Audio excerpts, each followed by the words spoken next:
Hey, what's up guys? Welcome back to the channel. So in today's video, we are going to be comparing the 11 Pro Max and the 12 Pro Max. You might be someone who maybe has the 11 Pro Max and are thinking, maybe I should get that 12 Pro Max. We're going to basically dissect it if you're in that mindset. And then also if you're someone who has maybe like an older phone and you want to get the Pro Max model and you're kind of debating whether you can get the 11 Pro Max or the 12 Pro Max, this video is going to be for you as well. Okay, so we got the comparison pulled up right now. So we have the 11 Pro Max on the left and the 12 Pro Max on the right. First difference is going to be colors. So with the 12 Pro Max, it's got Pacific Blue, which I think looks really, really good. And then the 11 Pro Max exclusive color is that Midnight Green. So that's pretty much the only difference between colors there.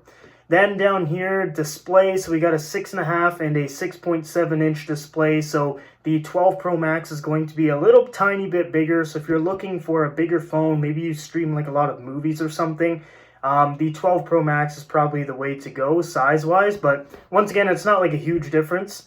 Down here, 11 Pro Max 4G, 12 Pro Max 5G. Now, if you guys are buying this phone to last like a long time, 5G right now isn't really like something that you absolutely need. There's not really even like a lot of coverage by any means. So if you guys are, picking that phone and keeping it for a few years, I would probably go with the 5G one because that's where everything is going right now.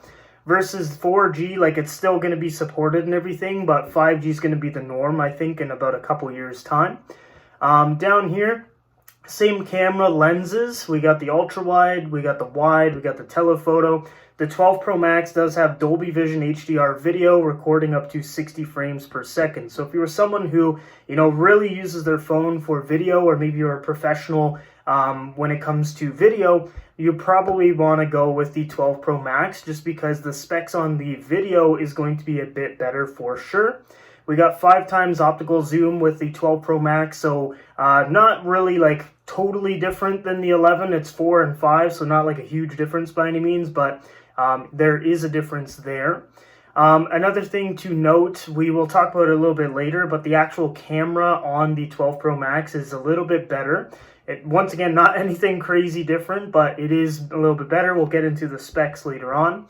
Down here, the Lidar Scanner is new with the 12 Pro Max. So if you guys have seen the iPad Pros from this year, they've had a Lidar Scanner as well. It's mostly used for AR and kind of depth ranging when you're taking photos and videos. So if you're someone who maybe wants to get into AR, or maybe you're someone who uses like a lot of night mode photos, this is going to help enhance that experience with a Lidar Scanner. Then we'll go down here. The chip is of course different. So A13 came last year with the 11 Pro Max. This year the 12 Pro Max has the A14. So of course the technology is about a year newer. It's going to be slightly better of course with the A14 chip there. Battery life, we're looking at pretty much the same 20 hours of video playback. They both have Face ID. The 12 Pro Max is going to be a little bit more resistant to kind of breaks and, cracks and scratches, that kind of thing, because it's got a ceramic shield on the front. Now, we don't really know how good that is because no one's really done like a drop test or anything yet, but it does say it's 4 times better drop performance, but that could mean like anything. We will see with videos coming out soon just how good that ceramic shield is, but theoretically the 12 Pro Max screen would be more protected with that tech. Down here, water resistance, there's another difference. So with the 11 Pro Max, we got 4 meters for up to 30 minutes. With the 12 Pro Max, we have 6 meters for up to 30 minutes. So a little bit more water resistance for sure, a whole 2 meters, which is pretty significant. Down here, something that is going to be huge in the future, I think, is compatibility with MagSafe accessories. Now, what MagSafe is, if you guys don't know, is it's basically a magnet in the back of the iPhone 12s. And what you can do is have accessories. So there's a wallet, there's a charger. I'm sure third-party companies are going to make a ton of accessories. So if that's something that interests you, you can only do that with the 12 Pro Max right now. Another difference is storage capacity. So with the 11 Pro Max, you had a 64 gig as your minimum. With the 12 Pro Max, 128. Then after that's the same. So 256 and 512 on both. Down here on display, so with the display, it is going to be Super Retina XDR on both. With the 12 Pro Max, the actual screen quality is going to be a little bit better. As you can see, the pixel resolution right here is a little bit higher. So if you're someone who wants like all the nitty-gritty details when you're watching maybe like a movie or a TV show or looking at a photo, it's going to look a little bit better on the 12 Pro Max for sure. Throughout here, everything else is pretty much the same here, besides the screen size as we talked about as well. But other than that, very similar screen, but the 12 Pro Max does beat it just a little bit. Then we'll go down here. So the 12 Pro Max is a little bit bigger, as you can see. Once again, it's not anything significant. I'm just kind of flying through these just to compare them. It's going to weigh a tiny bit more as well. And then basically everything else besides the depth is bigger with the 12 Pro Max. So cool stuff right there. Splash, water, and dust resistance. So we kind of talked about this already. The 12 Pro Max wins in this department because it has an extra 2 meters of protection. Down here, chip, talked about it already too. 12 Pro Max has a better chip. Down here to camera. So pretty much everything is very, very similar. You can see right here though, a little bit of difference in the camera. The lower the aperture, the better. And you can see it is a little bit lower with the 12 Pro Max on the wide angle lens there. And then, yeah, pretty much you're getting a little bit of an upgrade with the 12 Pro Max camera. Then we'll go down here. You got Apple Pro RAW, which is going to be huge for professionals. So if you are a professional and want like the best editing possible, you'd probably want to go with the 12 Pro Max too. It's got sensor shift optical image stabilization, which is new tech for Apple, which is going to enhance that whole experience if you are a professional once again. So you might want to go with the 12 Pro Max if you're really big into photos and video.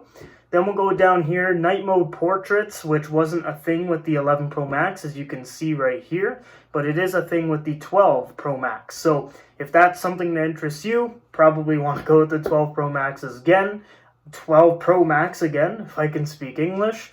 We'll go down to video recording. So pretty much everything is going to be the same besides the HDR video with Dolby Vision up to 60 frames per second. That's the big difference between the 11 and the 12 Pro Max. Everything else pretty much the exact same, besides the digital zoom goes up to 7 times on the 12 versus 6 on the 11. Then optical image stabilization on the 11 and sensor shift, which we just kind of talked about as well. Sensor shift was on the 12, that's why it's on the right column there. Down here as well, pretty much everything the same besides night mode time lapse, which that would actually be pretty cool. If you're someone who like travels a lot, this might be a really, really cool feature for you to have a night mode time lapse. Me personally, like cityscapes at night with a time lapse looks incredible. So I'm definitely going to be using that feature when I travel more, when, you know, borders open up and everything. But I think that's a really, really cool feature. Everything else is the same. We'll go down to the front-facing camera. Everything is the same pretty much. Let's just double check everything. Same. Besides HDR video recording, Dolby Vision up to 30 frames per second on the front-facing camera. Everything else looks like it's the exact same. Besides right here, so next generation Smart HDR photos on the 11 Pro Max, and then Smart HDR 3 for photos. So it's going to be a little bit better again. Not anything, you know, leaps and bounds better, but it is going to be a tiny bit better for sure. Then we'll go down here. Cellular and wireless. If you're someone who wants to read like the real technical aspects, by all means pause the video. And then authentication, both have Face ID, which is obviously good. I'm really hoping they have that update where you can wear a mask though, because it's really annoying, you know, having Face ID and not being able to use it currently. But anyways, Apple Pay, Apple Card, video calling is going to be a little bit better on the 12 Pro Max as well because of 5G. With the video quality, it can actually go up to 1080p versus 720 on the 11 Pro Max. So if you're someone who wants really good quality FaceTime calls, 12 Pro Max with 5G is probably going to be the best one, and Wi-Fi, depending on how, you know, good that Wi-Fi connection is. But other than that, we'll just fly through here. Video playback, pretty much the exact same. Yep, the exact same. We'll go down to battery. 20 hours video playback, which we mentioned, 12 hours streamed video content, and then audio playback 80 hours.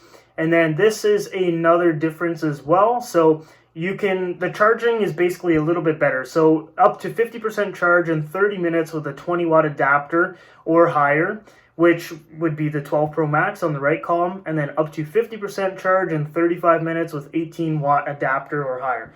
Really not a big difference. It's literally 5 minutes and different tech, an 18 watt and a 20 watt.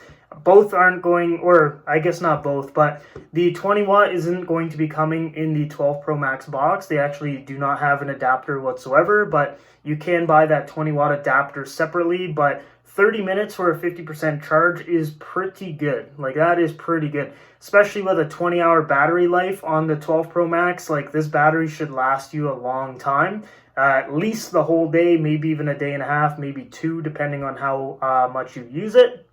Sensors, exact same, besides the 12 Pro Max has a Lidar, which we already talked about before. SIM card, same thing. We got a dual SIM, we got a physical and a digital, which is the eSIM. And then the connector is Lightning, not USB-C yet, unfortunately.